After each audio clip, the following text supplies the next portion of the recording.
Hey, what's going on, Guardians? Nem with Planet Destiny here, and it is November 23rd, and our weekly reset is finally upon us. Now, as we remember, November is going to be a relatively dry month for Destiny content, as we have the 30th anniversary coming up in just a couple of weeks. But if you are still hunting for your pinnacle sources, we got you covered as to what has been reset. So, from right to left, we have our Legends node with the Vault of Glass as a source of pinnacle gear.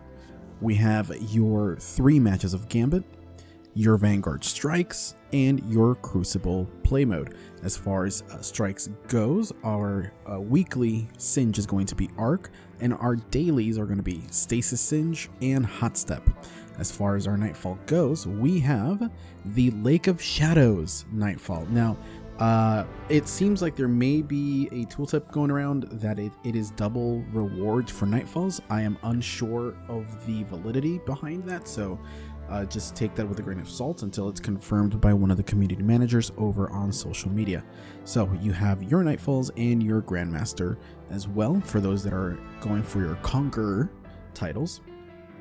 As far as PvP goes, our weekly rotator this week is Showdown, one of my personal favorites. So you can either complete 3 matches of Showdown, Control, Rumble, or Elimination for your pinnacle drop.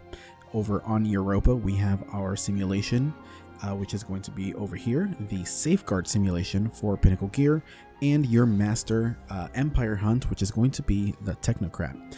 Now, of course, we also do have over on the Tangled Shore for a limited amount of time up until, I want to say, I think it's either December or February, Presage for your Dead Man's Tale and a pinnacle drop. And over on the EDZ, you have Harbinger, which is unfortunately also going away. I don't understand why, but that's also going away. But this will net you some pinnacle drops at the moment.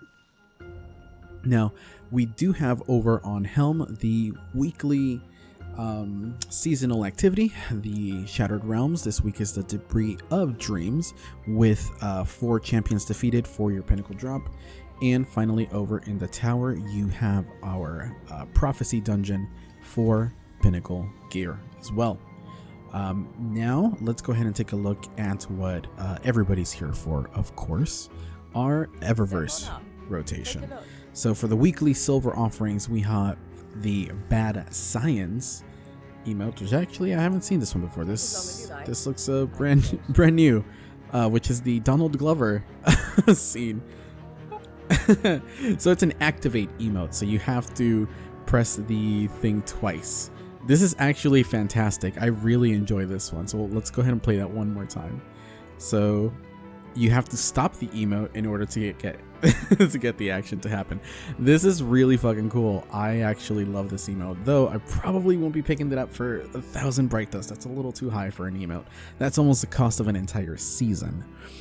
We have the Ferromancer ornament for Tiku's Divination, the NEMEAN Galley, the Fighting Lion ship, and the COIFFURE Correction, which looks to be a hairspray of sorts. And finally, the S'mores emote as well. Over on the brightest rotation, we have the SK1 multiband rover. You can kind of see a really cool green trail there. The Western Front Monte Carlo ornament. And the Shattered Shrieker entrance effect, one of my personal favorites as well. As far as a shader, we have the WAYFARER'S Guise, which does not look super great with the stuff that I'm wearing right now. And finally, over here on this brightest section, we have the Conga line emote. Look at all those sexy warlocks right there. Beautiful. The Junkyard Navigator ship. And I believe it does get rid of most of the rest. Yeah, if you put a shader on it, it does clean up the ship a bit if you are into that. The CHIMERA'S Sting for the Warlocks. And this is going to be different for every class, by the way. The BRAYTECH Dreams, which reminds me of the Nebuchadnezzar ship from the Matrix, but in Sparrow form. The Aim and Fire emote, and the Remembrance weapon ornament for Dead Man's Tale, which is absolutely stunning. You can see a motif of ribbon here on the gun itself that looks beautiful.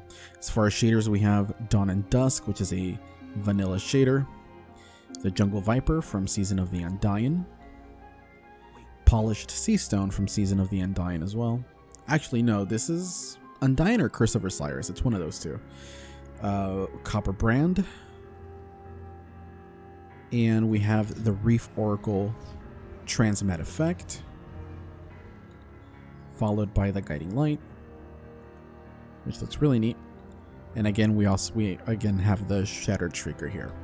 So that is it as far as Eververse goes. Let's go ahead and take a look over here on the Gunsmith and see if he has any good rolls for weapons here. So starting off, we have the False Promises auto rifle with threat detector, swash, flared magwell, light mag, corkscrew, and polygonal rifling with a stability masterwork. Not super great. I'd probably skip this. I do like swash, but for an auto rifle, to me, just it seems like these two are wasted perks on that.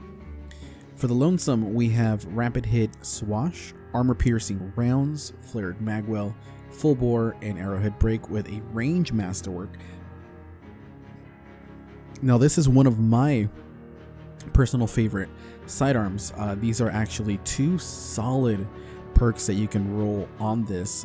This rapid hit will increase the stability and reload, and if you're getting up close and personal, you can finish off with a melee and increase the damage on this. This is actually a really solid pickup.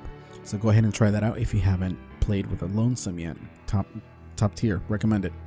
As far as the Eternal Blazon goes, we actually have a decent PvE roll with Impulse and Spark Optics, Armor Piercing Rounds Ricochet, Full Auto System Trigger, and Disruption Break. This is actually going to be pretty solid for high-end like Nightfall content with a range masterwork as well. So that's also a good buy. We have the Vision Sidearm, which is a 3-round burst sidearm with Tactic, Far Point, Appended Mag, Flared Magwell, Killing Wind, and Elemental Capacitor. Personally, I'm not too crazy about the 3-burst sidearms. I know that there is a lot of people that are. Elemental Capacitor might actually be pretty great on this, but personally for me, it's a skip.